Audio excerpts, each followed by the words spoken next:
ladies and gentlemen, welcome to the Stuff Podcast on YouTube. My name's Martyn Odell, aka the Lagom Chef, and this is my wonderful friend George Egg, aka the Snack Hacker. What you are about to watch is a sample from today's episode. However, if you want to enjoy the whole thing, go to Spotify or Apple or wherever it is you get your content. Absolutely. So don't forget to like and subscribe. We are at the Stuff Podcast on YouTube. We are Stuffed. Oh, it's the star ingredient of the week. Star ingredient of the week. And last week it was me, so this week it's you. Shall we talk about the ingredient? Look, you're so excited about what you're going to feed me, aren't you? Well, that you're trying to get off your chair already. But first, let's talk about the ingredient first of all. Would you like? Shall I tell you what it is, or do you? I know you know. I know. Shall I say it, or do you want to say it? On the count of three. 1, 2, 3. Garlic. Garlic. Let me go get my bits. Oh no. You're going to go and get your garlic. All right.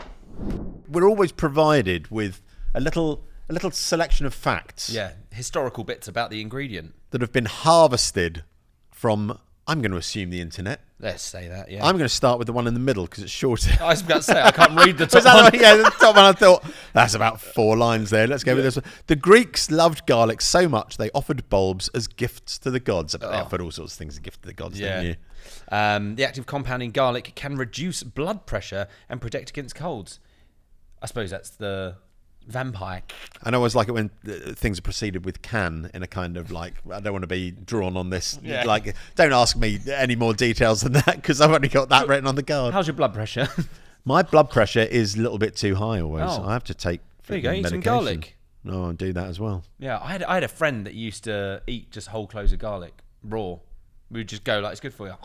Well, do you know what? Here's an interesting fact that isn't written down is what you do with your garlic affects so much the flavour of it. Are you going to talk about that? Shall I zip my mouth up? No, it's the key thing. It's the main thing of garlic. But you can carry on talking. So if you crush it, then it's far more potent than if you chop it, and if you slice it, it's less potent. Do you know why? Do you know the name of the chemical? I think it's the chemical. Look at your lovely little tups. Your lovely little Tupperwares. It's called, what's it called? Allicin, I think. And that's the really sort of potent stuff that, like the oily stuff. Well, the stuff that hits you with the kind of super garlicky smell. Yeah. Well, that was kind of where this was going. So cheers, George. You bloody ruined it. I haven't ruined it. I've whetted our appetites for it. So in here, what have you got in your tubs? So in my tubs, what I've got is some breadcrumbs, some leftover breadcrumbs, and then what I've done is what we said. I grated some garlic in there because I want that to be the pungent element. So what I was going to talk about, or still will talk about, is the different uses of strengths of garlic. So it's like, when you grate it on a microplane and get it really fine, then that oil, let's just call it oil, keep it simple, comes out and it makes it a lot more pungent. So depending on the uses, if you're going to make like a compound butter or a garlic oil or something like that, and you want it to be strong and infused, then grate it. Dispersion as well, I suppose, is the other thing. And then if you slice it thin, good for things like risottos and that kind of stuff, or dice it. Again, the dispersion thing, not as strong. And then the bigger it gets, the less strong it is.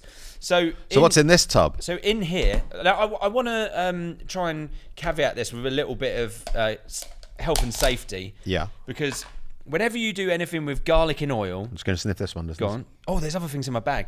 When you do things with garlic and oil... That's much more delicate.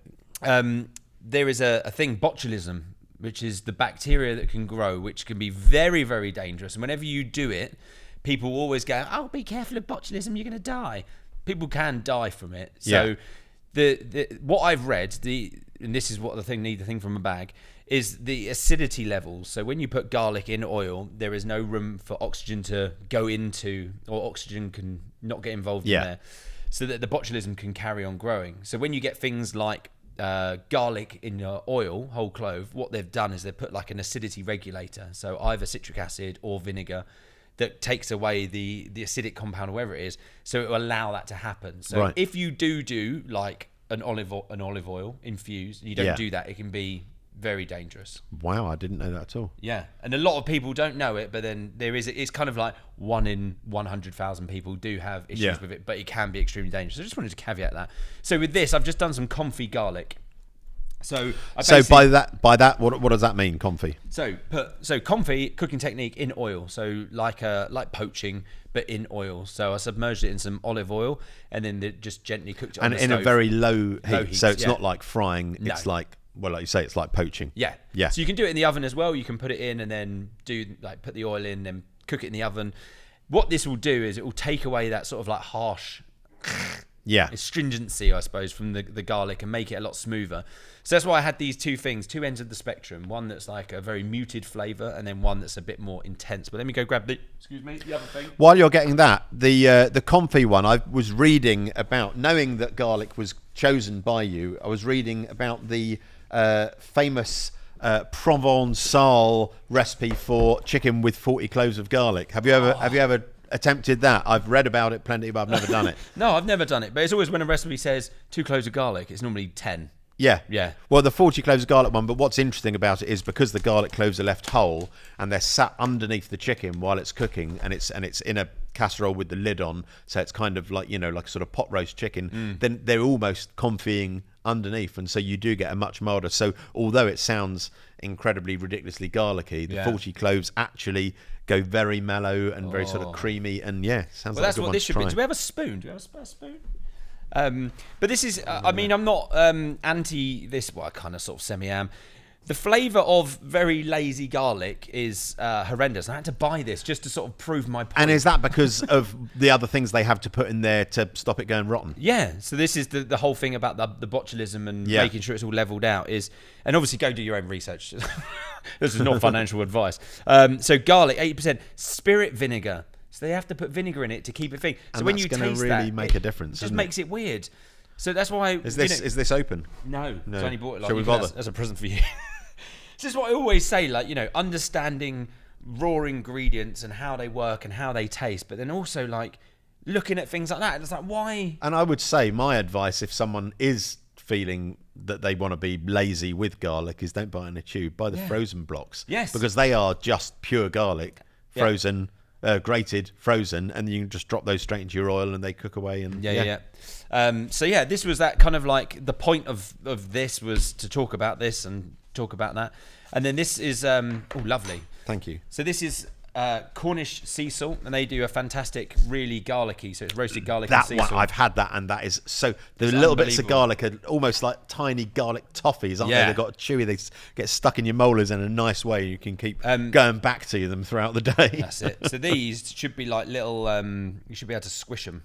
So what have you got there? It's like a little pastry. Yeah, I had these pastry left over case. from the job. So what I thought we would do, a little bit of that, a little bit of that. And then it's just like a garlic mouthful. And hopefully it shouldn't be too overpowering. It should just be like a nice, delicious I'm just going to talk it through for the listeners. So that is a pastry case. You've pressed one of those confit garlics in. You've put over this.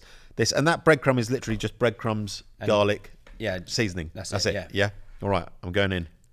One of us should go. We're going at the same time. Sweet. Maybe it's them. Yeah, probably. They got sugar in it. But no, there is definitely sweet.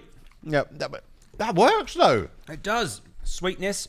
The sweetness with the garlickiness, and that's creamy. That confit garlic. Yeah. I knew he had garlic, but then I also saw that he had a tub of what he's just put on the table, a tub of ice cream, and I said, "I thought you were doing garlic this week," and he just kept giggling. So, well, in my brain, what are you going to do? So I went to Latvia many moons ago.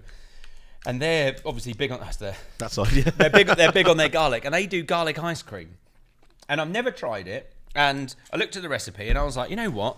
It's basically just like an ice cream mix, but then you infuse the garlic into the milk, and you have garlic ice cream, and it just like mellows it out, and you get this sort of subtle undertone. Is it sweet too? The one in Latvia. Yeah. Right. I didn't have it out there, but I looked at a recipe. So obviously, I didn't have time to make my own vanilla ice cream. So what I did is infuse some milk with some garlic. So I did the first bit, and I thought we'd have a dollop of ice cream. Infused garlicky milk. Yeah. These look very exciting. Honestly, I don't know how this is going to taste. It might not work, but then not to do it again. As regular listeners will know, Martyn and I recently went to a caviar tasting where we had caviar with white chocolate, and actually these bizarre combinations can often work brilliantly. Down the hatch. Yeah, see what it goes Cheers. like. It's going to be cold. I mean, it's not offensive. It's weird. But it's actually I quite like it. I like it too. Can I just try the milk by itself? Yeah, I haven't. I'm intrigued by this garlic milk. Garlic milk. I'm about to drink some garlic milk. Listeners. But there is an amazing thing That's so garlicky. That's I'm now using my pastry cup as a little like shot glass and just drinking garlic milk. Brilliant. But there is an when I woke up this morning, I didn't think that was. I wouldn't have guessed. I'm going to put that on my bucket list. But there is an incredible. I think it's a Portuguese mayonnaise, which is milk mayo, where you basically it's like an emulsification. So you put garlic and milk and you waz it, and then you slowly add oil.